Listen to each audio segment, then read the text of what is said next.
So today is our first of 3 lectures regarding steady-state sinusoidal power analysis.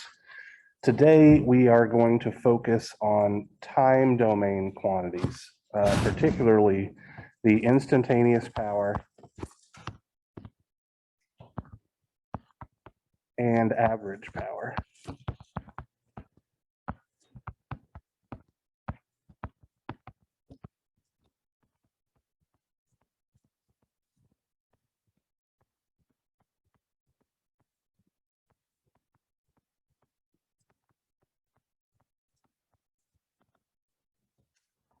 So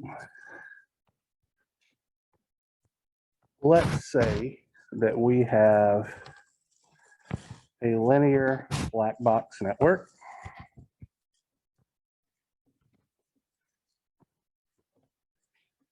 that we are sinusoidally exciting.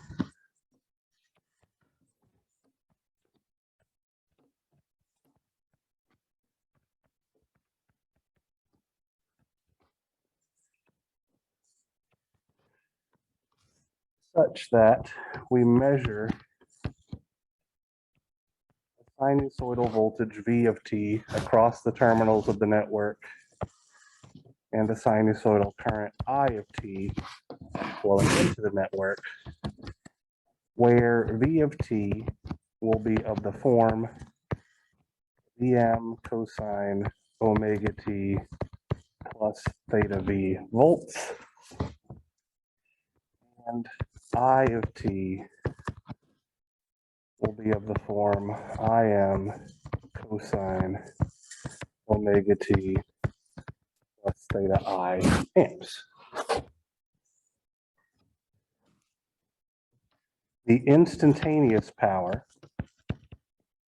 absorbed by our linear black box network is simply the product of the voltage and the current, because that's all that power ever is. It's just voltage multiplied by current. So what I'm going to do here is I'm going to substitute in my sinusoidal waveforms. And so I'm going to have Vm cosine omega t plus theta v multiplied by Im cosine omega t plus theta I. And I'm going to use a trig identity that I believe I introduced when we were reviewing sinusoids. I'm going to write it here in blue just as a refresher. And that identity is cosine angle 1 times cosine angle 2 is equal to 1/2 cosine angle 1 minus angle 2 plus 1/2 cosine angle 1 plus angle 1. In this case, we are going to treat omega t plus theta v as angle 1 and omega t plus theta I as angle 2. And in doing so, when we apply that trig identity, we get the following equation. Our instantaneous power will be equal to 1/2 Vm Im cosine theta v minus theta I plus 1/2 Vm Im cosine twice omega t plus theta v plus theta I. So I'd like to point out something here, okay? Vm and theta v, the magnitude and phase angle of our time domain voltage, is the same as the Vm and theta v of our frequency domain phasor voltage for this network. Similarly, Im and theta I are common to both the time domain representation of our current signal and the frequency domain representation of our current signal.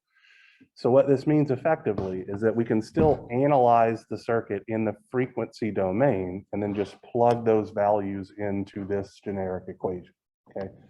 So we're not going to actually do any analysis in the time domain because, as I have hopefully proved, that's a huge pain in the ass. Don't do it, okay? So all of our analysis should practically always be in the frequency domain at this point. Now, theta V, theta I, Vm and Im are all constant values. So that means that this term here on the left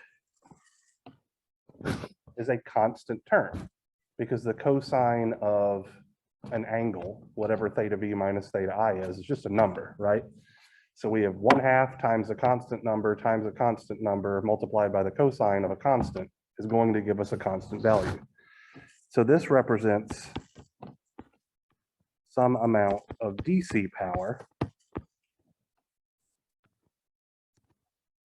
And over here on the right-hand side, this represents some amount of AC power.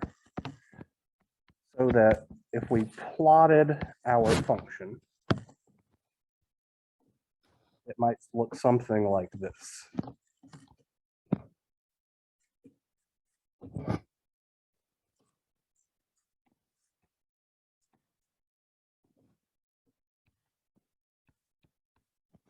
Here's P of t, here's t. So I'm going to say that we have some DC offset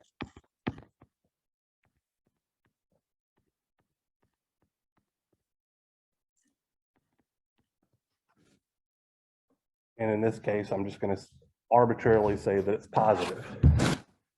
And superimposed on top of that DC signal is our AC contribution to the power equation, which is sinusoidal in nature. So just for the sake of argument, I'm going to draw this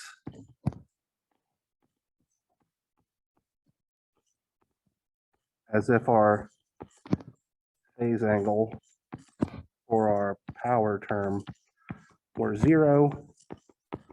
If it weren't 0, we would simply shift it to the left or to the right. Okay. So the green bit represents some AC contribution to our instantaneous power. And that dashed red line is effectively a DC offset. So we can observe a few things from this plot, okay? The first of which is that exactly half of the time our instantaneous power is above that DC offset, and exactly half of the time it is below that DC offset. So what that means is the DC contribution to the instantaneous power represents the average power absorbed by our network, because exactly half the time it's above and exactly half the time it's below. So this bit right here, you can call capital P average, or maybe just capital P, representing the average value of our instantaneous power. We could prove this mathematically as well, but it's a waste of time when we can do it so succinctly graphically. Another thing that is very important here are these regions.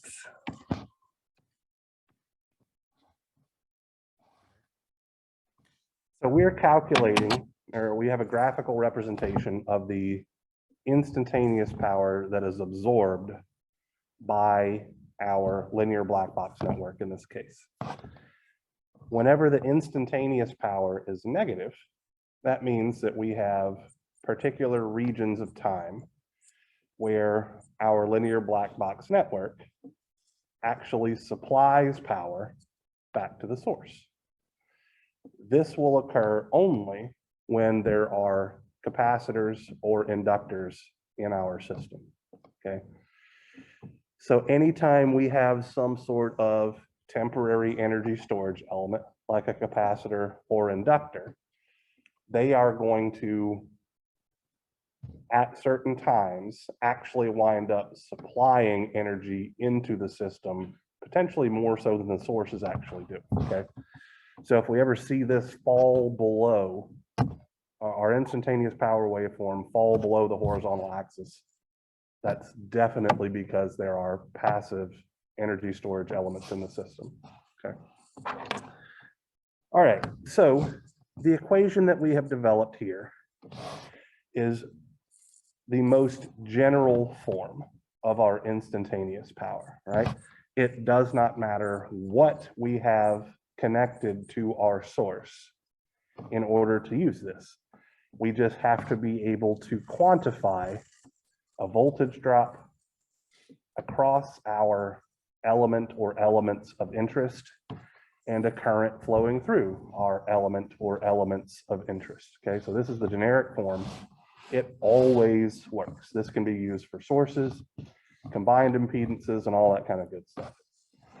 What we're going to spend the next few minutes doing is breaking this equation down into more specific cases for resistors, inductors, and capacitors. And what I will show you is that for those very specific cases, we don't need to know as much information, right?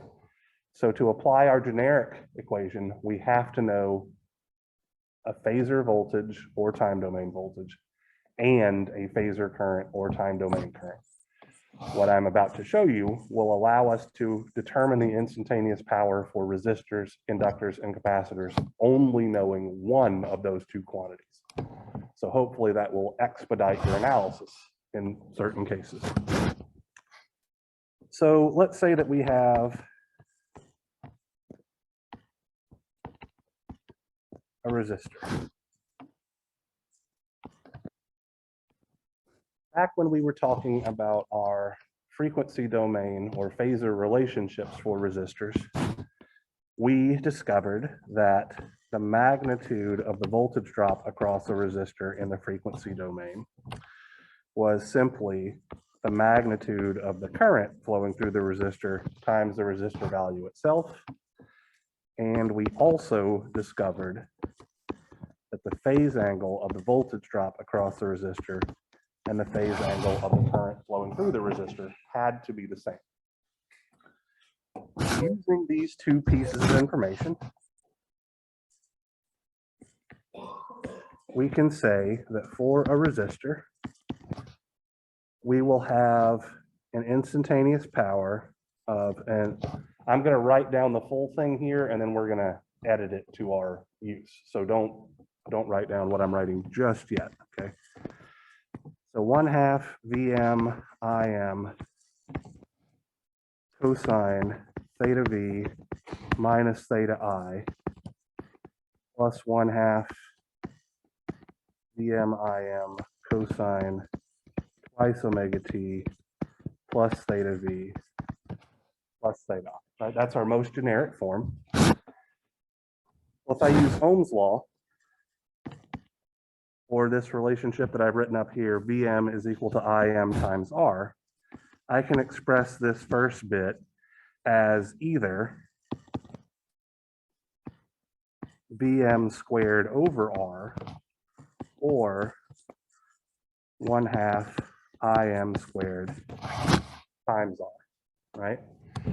Now let's talk about cosine theta v minus theta I. Theta v and theta I are the same quantity. So what is the cosine of 0? 1.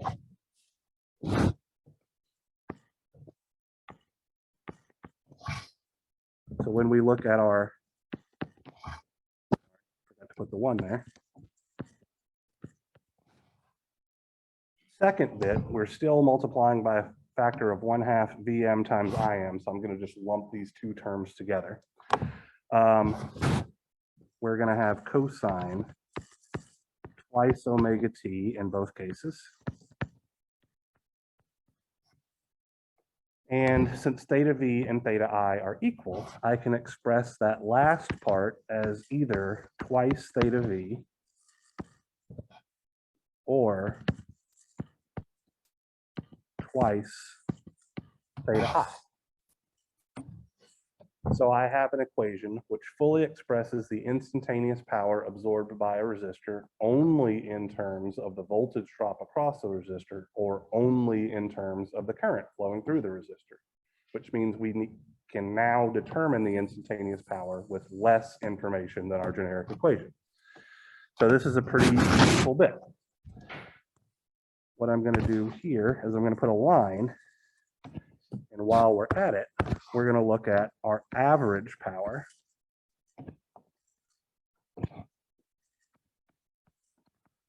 for a resistor. So the average power absorbed by a resistor is simply the DC portion of these equations that we've developed, right? So what's the DC portion of our voltage only expression?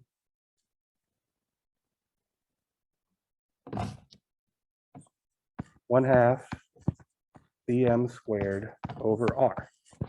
So it's exactly like our DC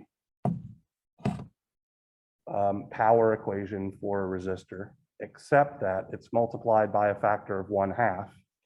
And that 1/2 comes about because of the trig identity that we're applying. Similarly,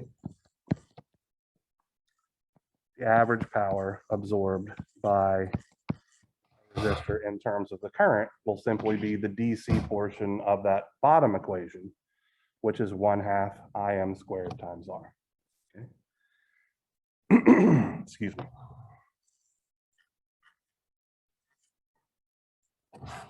Let me know when I can advance to the next page and we can start working on inductors.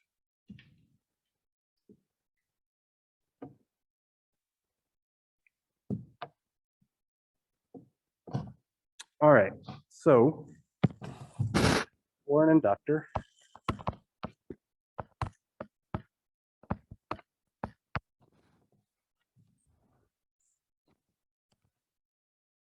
we know from our lecture on phasor relationships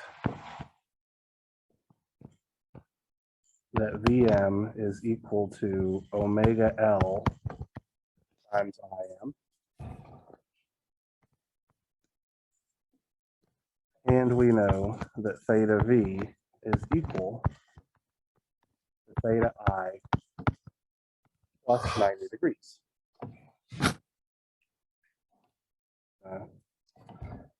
So from this, again, I'm going to write down our generic expression first, and then we're going to adapt it. You don't have to write down the generic expression over and over again. We're going to have 1/2 Vm Im cosine theta V minus theta I plus 1/2 Vm Im cosine twice omega t plus theta V plus theta I. All right, so manipulating our relationship for the magnitudes here, what we're going to have is 1/2 Vm squared over omega L, or 1/2 Im squared times omega L. That's what 1/2 Vm times Im is going to look like. Now let's talk about this cosine theta V minus theta I bit, okay? So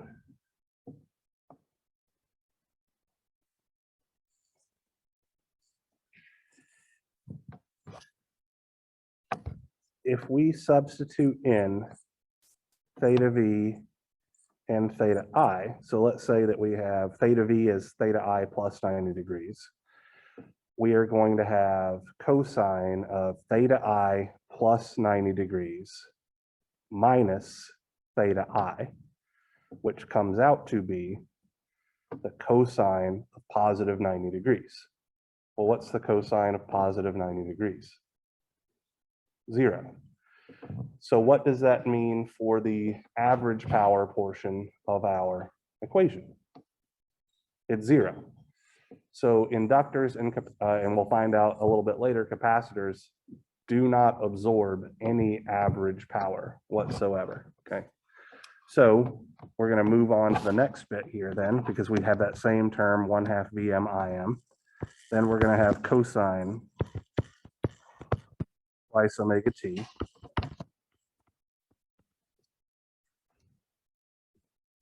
And if I substitute in my angle relationships here, what I'll find is that I can express this as either twice theta v minus 90 degrees or twice theta I plus 90 degrees.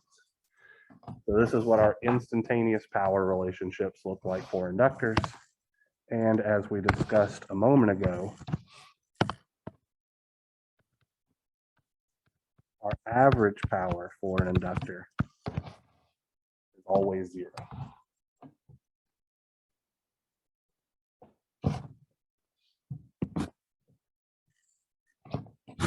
Lastly, we'll look at capacitors. So for capacitors, we had a magnitude relationship that was Im is equal to omega c times Vm, and then we had theta I was equal to theta v plus 90 degrees. So writing down our generic expression first,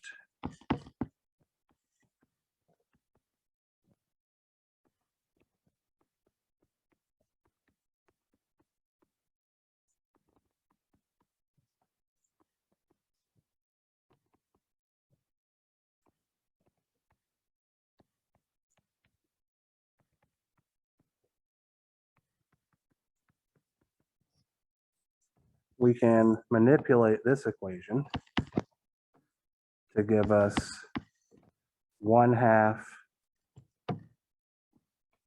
Vm squared times omega c, or 1/2 Im squared over omega c. When we substitute in our phase angle relationship, we'll find that we're taking the cosine of negative 90 degrees, which is also 0, so that we have no average power contribution.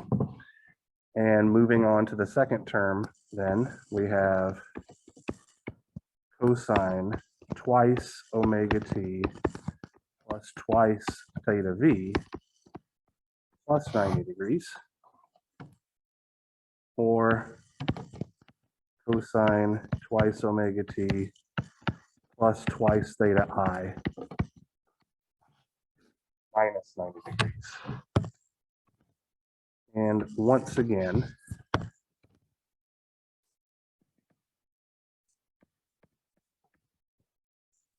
our average power relationship is 0.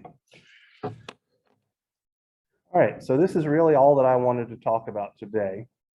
We have 3 problems in your in-class assignment, and honestly, it might take you all the remaining hour and a half to do them. They are, in my opinion, not particularly hard, but there are a few things that you need to catch and understand in order to do them, okay? So I'm just going to give you a very, very brief recap of what we talked about here today.